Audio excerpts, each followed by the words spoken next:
He might not have made his high school varsity basketball team, but he has made it to the NBA. Charlotte Hornets, if his pullover did not give it away. Kevin Stewart, he's a producer there. Excellent storyteller, feature producer. He has worked in the business for a long time. He is a father. We are going to share his story on the Honest Healthy podcast. I'm Bryan Fenley with Fox Sports Radio and Tennis Channel and other outlets. A place, Kevin, as you well are aware, we go beyond talking about work. We're going to learn about you as a father. We're going to learn about the whole version of you. Have had lots of your colleagues on. It's your time, Kevin, and I'm excited about it. Hey man, I appreciate you having me on. I'm looking forward to this. The idea of you trying out in high school for your basketball, your varsity team, what were those tryouts like? They were good up until a certain point. I mean, I could shoot the ball when I was a kid. I thought I shot it pretty well. I kind of thought my game was modeled after Allen Houston, just a straight shooter. And then they said, "Hey, why don't you run the point for a little bit?" And that's the reason I did not make my varsity basketball team. How close were you to making the team? I thought I was like on the fringe. I was like, I could be a guy that maybe come off the bench and provide some minutes there, but maybe I overthought that I was doing well, and then once the point guard duties came in, that was a final straw. How do you feel like what you're doing now? In a way, you're kind of like a point guard.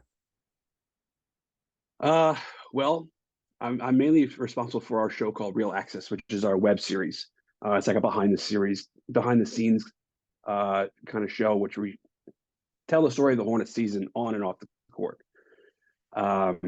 So we try to facilitate the best storytelling possible from training camp when the guys get there to the very end of the season, showcasing personalities, highlighting guys when they're playing well. We have some stuff planned in Toronto, some behind the scenes stuff that we haven't done yet. So looking forward to doing that, and I just really kind of showcasing our players and who they are as humans. What do your players like about showing that side of them the most? I think they like to showcase their personalities and to show that, hey, we are humans too, and that's kind of what I try to strive for with these guys, because they're more than just basketball players. They're human beings. They're a brotherhood with how they are, how we travel together, how they play together. So I think that's what they enjoy about it the most, and when they sit down and talk to us and kind of tell their story. What is it like all traveling together, that family bond? You're in a hotel, you're on the road. Obviously, your immediate family is not with you right now. How do you feel the love beyond that immediate family when you are on the road? Given how often you're on the road, I would think that has to be really important, just from a vitality standpoint, and just for you to be able to get as much done, but also have that support system around you too. I mean, it's important. I mean, when we're on the road with me and some of my other coworkers, producers and associate producers, we have a bond that I don't think I've ever had with other coworkers. Certainly in my time at ESPN, when I was young and out of college, it's sort of like a collection of people from around the country. So it was kind of like, it was somewhat like college a little bit, that we all kind of hung out together outside of work, but we weren't going from city to city with each other. But when we're on the road, we're working together, we're getting dinner together, we're going to getting coffee out in the morning together, going to team meetings. So we're all kind of together, and it's interesting to see how that bond has grown in my year plus with the Hornets. Some relationships that I never thought they'd be built up this much in this short of time. Wow. And that's just kind of what the traveling will do for you. In that year plus now with the Hornets, before you took that opportunity, you knew a lot about basketball. But being in Charlotte with the Hornets, what has that taught you about the sport that you did not know before? Well, I mean, from a fan perspective, from a producer's perspective, all those years before, you don't know these guys really outside of when they're playing and media availabilities. But you realize that it really is a brotherhood. And these guys care about each other. They care about winning as much as some fans will, have their point of view on their opinions on certain things, but these guys care about winning. And you're in the locker room, you're on the road, and you see how important it is to them. Kevin Stewart is with me. I'm Bryan Fenley. How does your wife care for you? I mean, in every great way possible. I mean, she does everything for me. She's the rock of the family. She's holding it down right now while I'm on the road, and I can't thank her enough for doing that every step of the way that she does, and it means a lot to me. I don't know if I tell her that enough, but I mean, she does everything for me. How do you tell her that when you can? Your appreciation for her. Well, I mean, I tell her I love her, and I try to do whatever I can. She'll probably say I don't do it enough, but but I mean, I don't know. It's hard to put into words, but I mean, she means more than I could ever put into words. How does she support you when you're on the road? You've got that family that you've developed, as you're talking about. You miss your immediate family. They're supporting you. How is she there for you, even if she's not there for you in person, when you're like right now, when you're in a hotel on the road with the team? Well, right now she sends me pictures of our daughter. They're out shopping right now. But I mean, we're texting at every minute of the day. I mean, my coworkers are telling me that they're impressed at how much we text. They're like, you're always talking to your wife. I'm like, it's what I do. It's what we do. We're always on each other's mind, even if we're not together. I mean, she's my best friend. I mean, she knows me better than anybody, and I know her better than anybody. So we have that bond, and it's just always that the constant communication, I think, is what I appreciate the most when I'm on the road. How did you two celebrate you getting the job with the Hornets? Oh, we popped a big bottle of champagne. I didn't. I told her because I was at a local news station in Charlotte prior to this, and it took me a long time to find a job once I got to Charlotte. Because when we moved down here, the whole reason we moved to Charlotte was to buy a house and start a family. We were in Hoboken, New Jersey. We wanted to buy a house in Northeast New Jersey. If you know anything about it, it is crazy expensive to buy a house. Property taxes are sky high. I never thought I would leave the area, let alone North Carolina. But we moved down there in 2017. It took me about 10 months to find a job. I took an entry-level job at a local news station. I started doing my own on-air stories about a year into it, and then sports kind of went away there. The parent company bought them out, and they really stopped doing sports. So once they stopped doing that, I was in local news for a little bit, just strictly local news, and it's not for me. We'll put it that way. And I couldn't seem to get out of it. So I was in a state of depression that I don't think I've ever been in before. It was rough. And then once I got a call saying, "Hey, we might have an opening here with the Hornets," everything went really fast. And about 2 weeks later, I got the job. And so I came home, and I think that was one of the happier moments I had over that summer of 2021. Popped a big old bottle of champagne, bought the most expensive one I could find, and had to pop that open and enjoyed it. How did you keep the faith when you did have that state of despair where sports were taken away and you were looking for your new chapter, and it came with its trials and tribulations to get there? Yeah. Well, I mean, I had applied to so many jobs in the Charlotte area. So it was hard. I mean, I even went in about 2 or 3 weeks before I even got word of the opening, and told my boss, like, I got to get out of here. I just got to quit. It's killing my mental health. And he's just said, just stay with it for a little longer. We'll see what happens.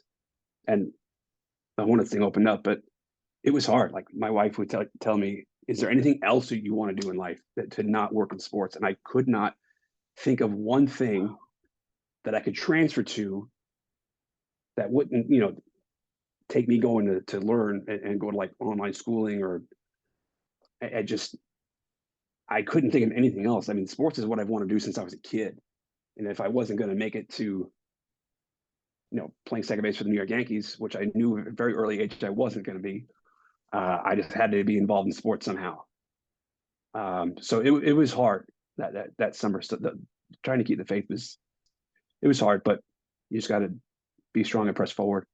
Why is it, and I'm getting the sense from you, Kevin, that failure is not an option. You could have given up there in those times you're talking about. I don't see that allowed internally.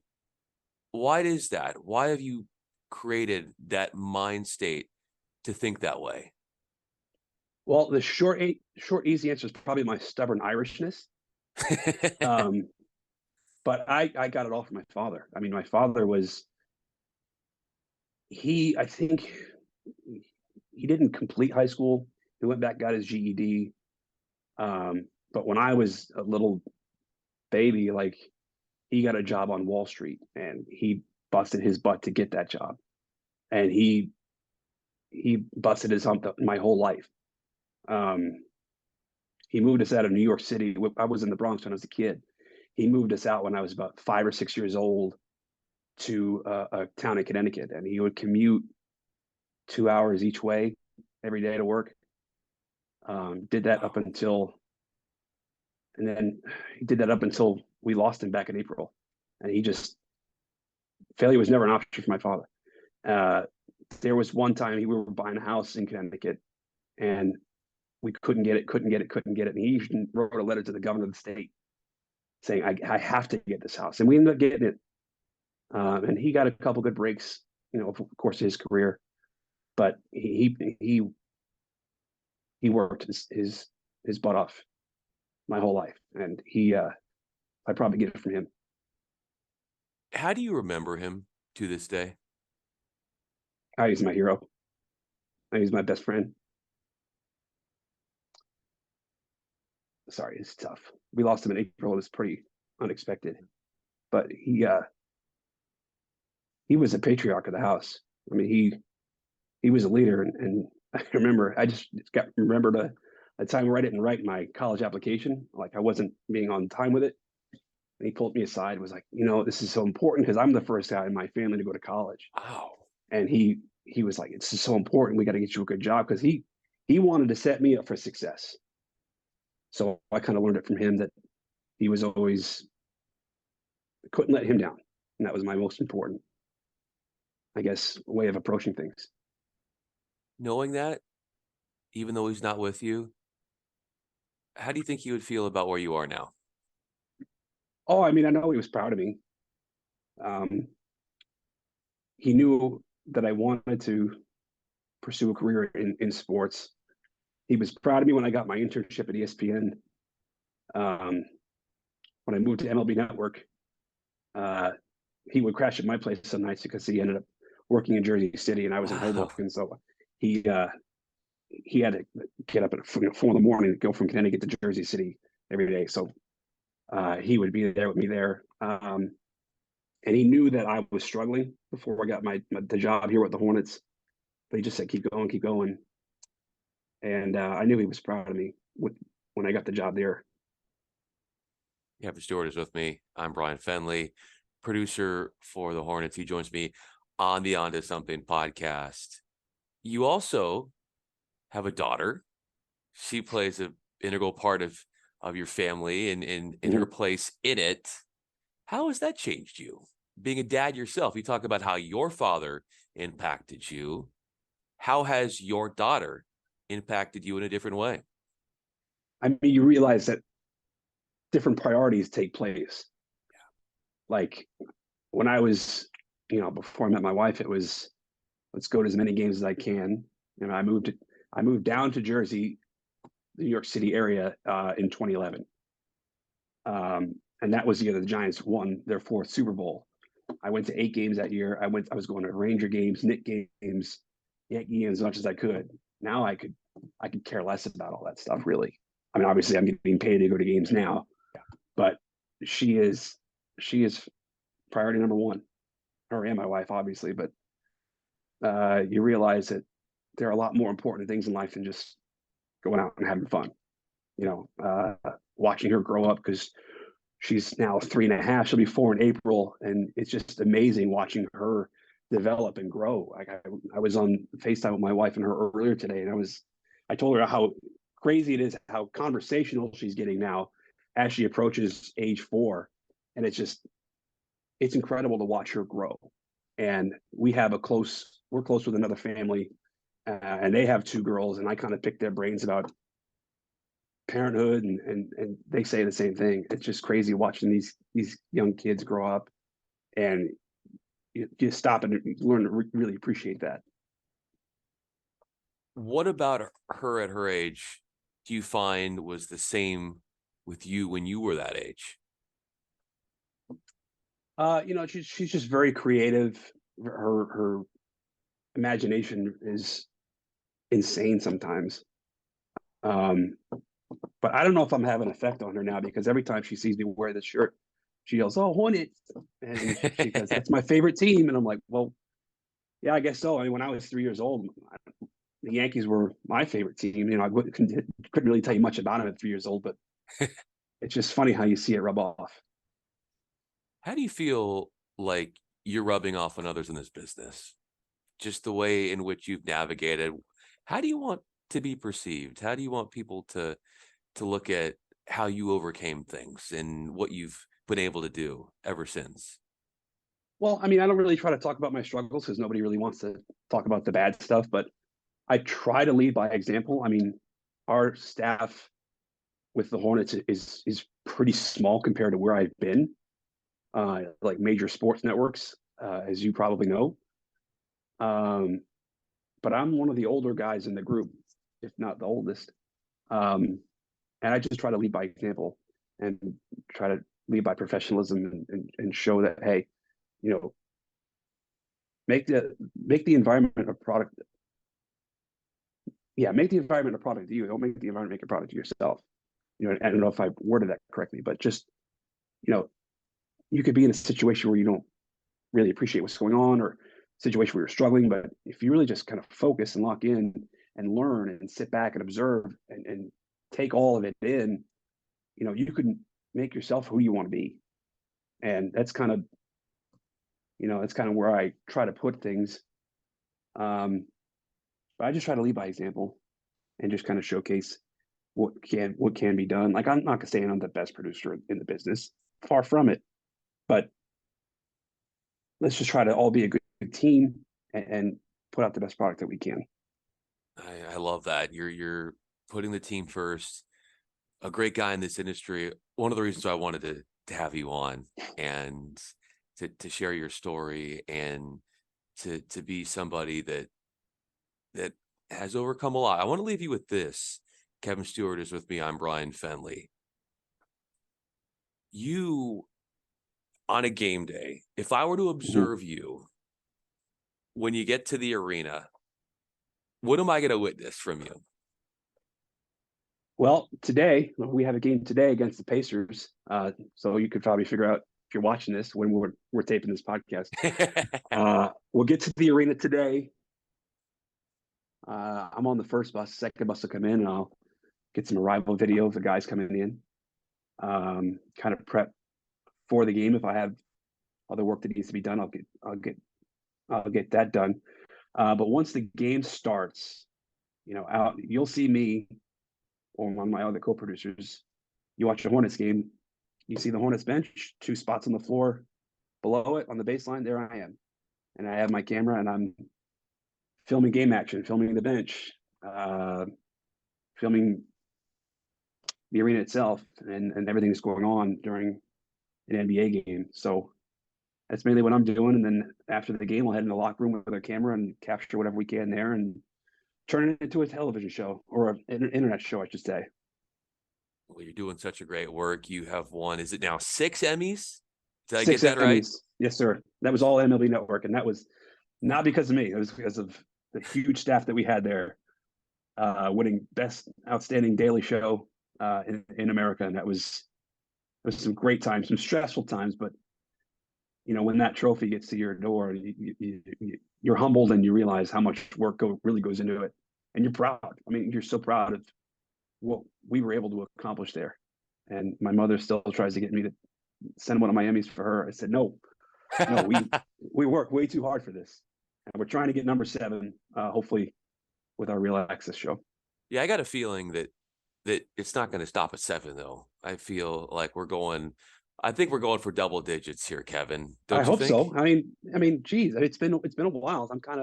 It's kind of been like a drought here for me personally, but no, I'm just kidding.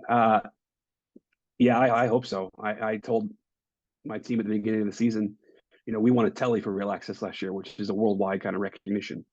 And I don't know where it ranks compared to Emmys, but that's what I know. And I told everybody this year before the season started, I said, we're going for an Emmy. I don't think the Hornets have ever won an Emmy. I could be wrong, but I don't know that they have. And I'm like, let's just go get it this first year. Other teams are winning one. Why can't we? It's a matter of time. And even when Allen Houston missed a couple of shots in a row, he kept shooting, which is what you're doing in the sense of closing in on that 7th Emmy. And as you capture the team and what you do today, it was so fun being able to capture the essence of who you are in this conversation before you get to the arena. Kevin Stewart, producer with the Charlotte Hornets. I'm Bryan Fenley. Kevin, I really appreciate this conversation and talking to you with such depth, learning about what means the most to you, your work, your family, your wife, your father's influence. Just understanding those parts of you, it gives others more and more reasons to want to root for you. So I appreciate you diving into that as well. I appreciate you having me, Bryan.